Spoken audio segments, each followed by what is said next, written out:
요즘 교회 꼭 가야 하나? 이런 생각 한 번쯤 해보셨을 텐데요. 오늘 다룰 책, 교회의 재발견, 이 바로 그 질문에 대한 답을 찾아가는 여정이라고 할 수 있습니다. 저와 함께 그 핵심 내용을 한번 따라가 보시죠. 이 책이 어떤 흐름으로 이야기를 풀어가는지 먼저 보여드릴게요. 총 4부분인데요. 지금 교회가 겪고 있는 문제부터 시작해서 저자들이 생각하는 진짜 교회의 모습은 뭔지 그 비전까지 차근차근 짚어볼 겁니다. 자, 그럼 첫 번째 이야기부터 시작해 볼까요? 이 책이 던지는 질문은 사실 굉장히 현실적이고 어쩌면 좀 아프기까지 한 질문이에요. 아니, 요즘엔 왜 기독교인들조차도 교회에 꾸준히 나가는 걸 이렇게나 힘들어하게 된 걸까요? 특히 팬데믹을 겪으면서 온라인 예배가 너무나 당연해졌잖아요. 또 정치적인 문제나 여러 사회적 이슈들 때문에 사람들 사이에 벽이 막 생긴 것 같고요. 이런 시대에 굳이 번거롭게 얼굴 보면서까지 모여야 하나? 이 질문 정말 많은 분들이 하고 계실 거예요. 저자들도 바로 이 지점에서 이야기를 시작합니다. 사실 이 현상이 팬데믹 때문에 갑자기 생긴 건 아니에요. 하지만 엄청난 기폭제가 된 건 맞죠. 책에 인용된 통계를 보면요. 팬데믹 기간 동안 기존에 교회 다니던 사람들의 무려 3분의 1이 교회를 떠났다고 하니까 정말 어마어마한 숫자죠. 그럼 왜 떠났을까요? 이유는 정말 복합적이에요.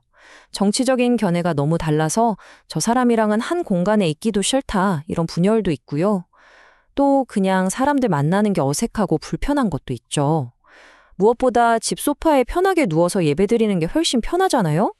이런 여러 가지 이유들이 얽혀 있는 겁니다. 자, 이렇게 문제가 복잡한데 왜 모여야 하는가? 이 질문에 제대로 답하려면요.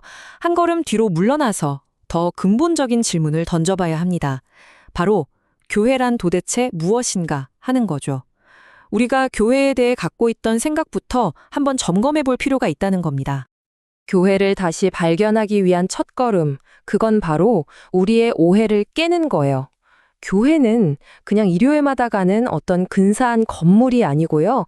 잘 짜인 행사나 좋은 사람들끼리 모이는 사교 클럽도 아니라는 거죠. 그럼 교회는 뭘까요? 저자들은 성경에 나오는 아주 강력한 비유들을 가져옵니다. 첫째, 교회는 하나님이 직접 모으신 가족이다. 둘째, 이 땅에 있는 그리스도의 몸은 그 자체다. 그리고 마지막으로 하늘나라의 가치를 이 땅에서 보여주는 일종의 대사관 같은 곳이라는 거예요. 와, 생각만 해도 스케일이 다르죠? 아니, 교회가 이렇게 대단한 가족이고 하늘나라 대사관이라면 도대체 누가 그 구성원, 그 시민이 될 자격이 있는 걸까요? 뭔가 특별한 사람들이어야 할 것 같잖아요? 그런데 예수님의 대답은 우리의 예상을 완전히 뒤엎습니다. 교회는 나 잘났어, 나 문제 없어 하는 의인들을 위한 곳이 아니라는 거예요. 오히려 나는 죄인입니다. 나는 도움이 필요합니다. 라고 솔직하게 고백하는 사람들을 위해 존재한다는 거죠. 그래서 교회의 멤버가 되는 가장 핵심적인 조건은 바로 거듭남이에요. 이게 뭐냐면 예수님을 믿음으로 삶의 완전히 새로운 방향으로 바뀌는 경험을 말하는 건데요. 이걸 통해서 우리가 하나님의 가족으로 정식으로 입양된다. 이렇게 생각하시면 쉬울 것 같아요. 자, 좋습니다. 그럼 이제 교회가 영적인 가족이라는 건 알겠어요. 그런데 말이죠. 영적인 가족이면 그냥 마음으로만 연결되면 되는 거 아닌가요? 왜 굳이 물리적인 공간에 직접 모이는 게 그렇게까지 중요하다고 하는 걸까요? 바로 이 지점에서 저자들은 온라인과 오프라인의 결정적인 차이를 이야기합니다. 보세요. 온라인 예배는 우리에게 유용한 정보를 다운로드하게 해줄 수는 있어요. 하지만 사람이 사람과 부대끼면서 인격이 다듬어지고 변화되는 형성의 과정은 제공하기가 어렵다는 거죠.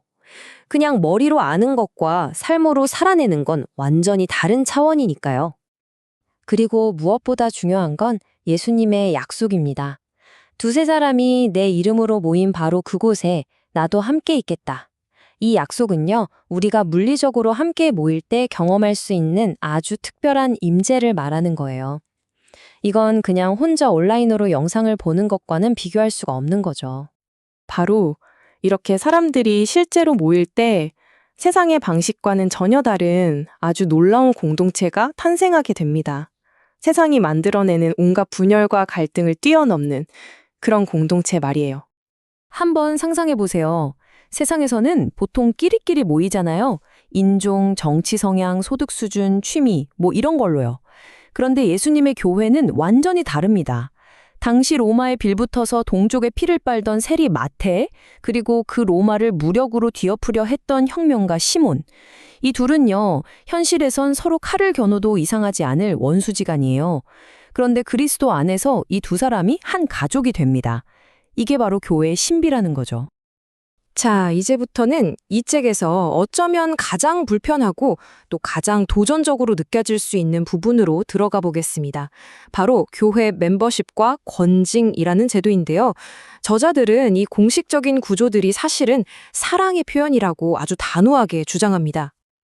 아마 이 말을 들으면 바로 이런 생각이 드실 거예요. 아니, 멤버십 그거 그냥 불필요한 행정 절차 아닌가? 그리고 사람을 내쫓는 권징이 어떻게 사랑이 될 수 있어? 맞아요. 현대적인 감각으로는 이게 굉장히 통제적이고 심지어는 잔인하게까지 보일 수 있죠.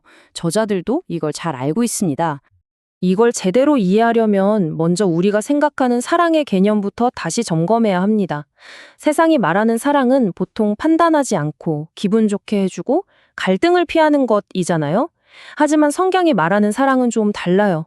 진리와 함께 기뻐하고 그 사람의 거룩한 성장을 우선시하기 때문에 때로는 회복을 위해서 아픈 말을 해야 할 때도 있다고 가르칩니다.